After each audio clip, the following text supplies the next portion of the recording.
2/3 of businesses are gone within 10 years. Not because they ran out of customers, not because the product was bad. They died from failures you can't see on a balance sheet. Here's why, and here are the 3 patterns that take down even billion-dollar companies. Most people think businesses fail for the reasons you can see. They ran out of money, the market shifted, a competitor out-executed them. That's the surface story.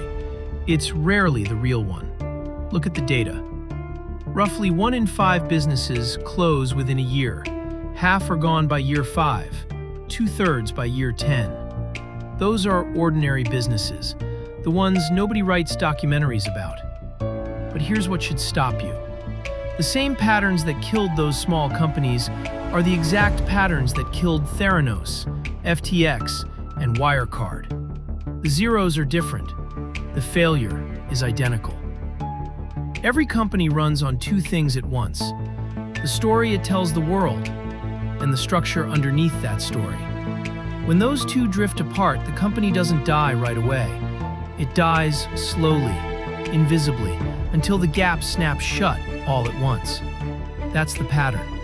And it shows up in 3 specific ways. Belief outran verification. Speed outran structure. And 1 number went unchecked. 3 patterns. 3 billion-dollar autopsies. Let's cut each one open. Elizabeth Holmes had a story that was too good to check. 1 drop of blood, 200 tests, instant results. A machine called the Edison. By 2014, that story was worth $9 billion. Here's the real problem. The machine didn't work. Not partially. It couldn't do what was claimed. Not then, not ever. But the belief in the story grew faster than the verification of the machine. Investors wired money on faith. Partners signed deals on reputation. And anyone who asked to see the device actually working got deflected. The belief outran the verification. And for a long time, nobody noticed. Because belief is loud, and a broken machine is quiet. Then the gap snapped shut. Theranos collapsed from $9 billion to 0, and Holmes went from the cover of magazines to a prison sentence. Now, most founders will never build a $9 billion fraud, but the failure is the same shape. You believe in your idea so completely that you stop testing it against reality. You stop asking the question that matters, which is this actually working, or do I just want it to be? The lesson isn't, don't believe in your idea. The lesson is that belief is not a substitute for verification.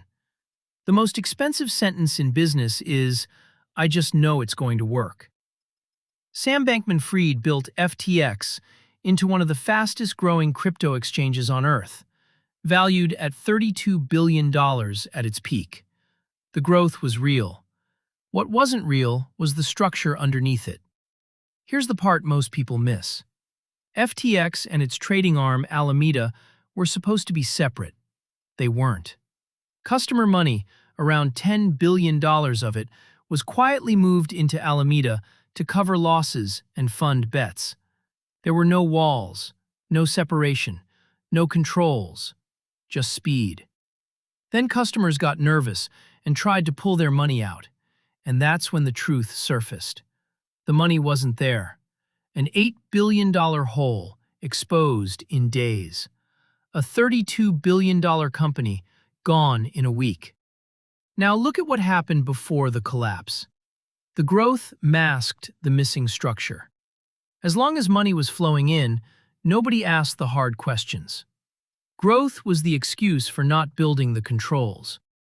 This is the second deadly pattern. Speed without structure is destruction in disguise. Look at Nortel. At its peak, Canada's most valuable company, worth nearly $400 billion. 2 years later, it was worth less than $5 billion. Same disease. Accounting inflated to keep the growth story alive, controls ignored, and when reality caught up, the collapse was total. Here's the thing about growth. It doesn't fix a broken company. it hides one. If your business is growing and you're still not building the systems, the reporting, the controls, the separation of duties, you're not succeeding faster.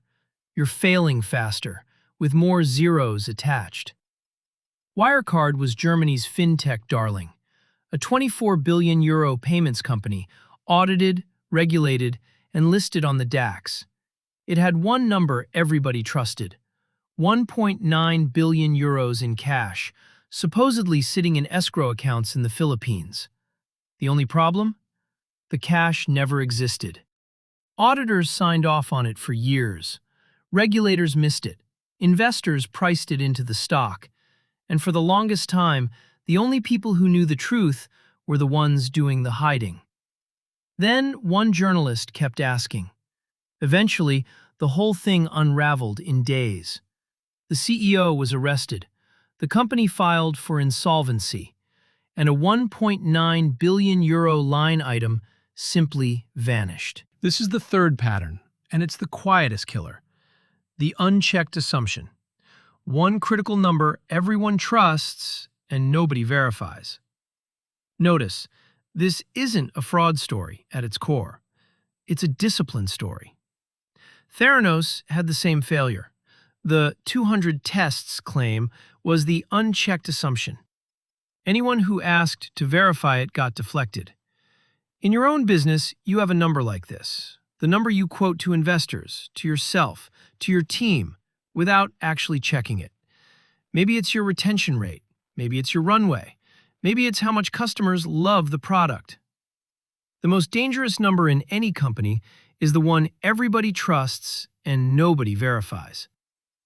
So here's the real answer to the question this video started with. Why do most businesses fail? Not because they ran out of customers.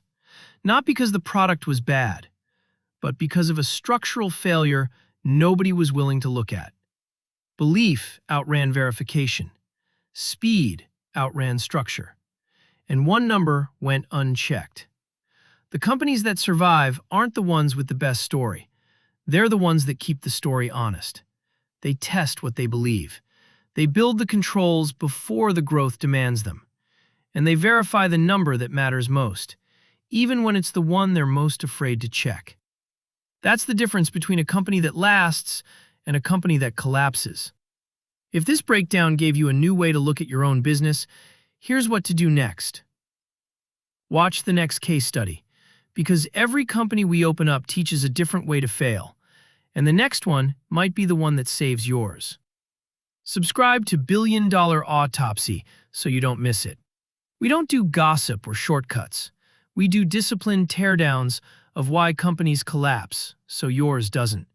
And share this video with a founder who needs to hear it, before they build the same failure into their own company. Remember the core truth. The company that questions itself survives.